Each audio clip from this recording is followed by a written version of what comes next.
अस्सलाम वालेकुम नाजरीन, बूढ़े अफराद हों या जवान, आजकल सबको ही जोड़ों की दर्द की शिकायत रहती है। जबकि नौजवानों में जोड़ों के दर्द की वजह विटामिन्स, मिनरल्स और कैल्शियम की कमी है। लेकिन आज की इस वीडियो में हम आपको बताने जा रहे हैं जोड़ों के दर्द का एक ऐसा आसान इलाज कि आप सुन के हैरान ही रह जाएंगे। वो आसान इलाज क्या है, अब हम आपको जल्दी से वो बता देते हैं। लेकिन आपने अभी तक हमारा अगर चैनल सब्सक्राइब नहीं किया तो बराह मेहरबानी पहले इसको सब्सक्राइब करें और साथ वाले बेल आइकॉन को लाजमी क्लिक कर लें। तो नाज़रीन, जोड़ों के दर्द से निजात के लिए हम आपको बताते हैं एक ड्रिंक। पहले अज्जा नोट कर लें।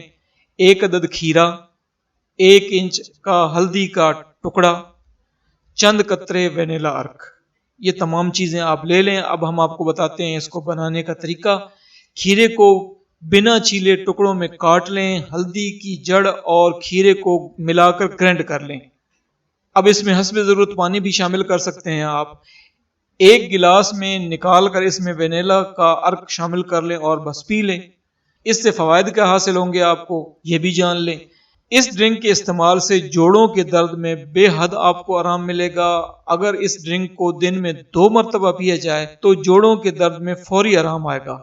अगर इस शरबत के साथ साथ रोजाना वर्जिश भी की जाए तो जिस्म के जोड़ मजीद मजबूत होंगे। उम्मीद है नाजरीन कि जो अफराद, जो हजरात जोड़ों के दर्द में मुब्तला हैं वो इस ड्रिंक को ज़रूर ट्राई करेंगे। रिजल्ट्स आपने कमेंट बॉक्स में ज़रूर हमारे साथ शेयर करने हैं और अपनी दुआ में ज़रूर हमें याद रखना है। अस्सलामु अलैकुम वरहमतुल्लाहि वबरकातुहू।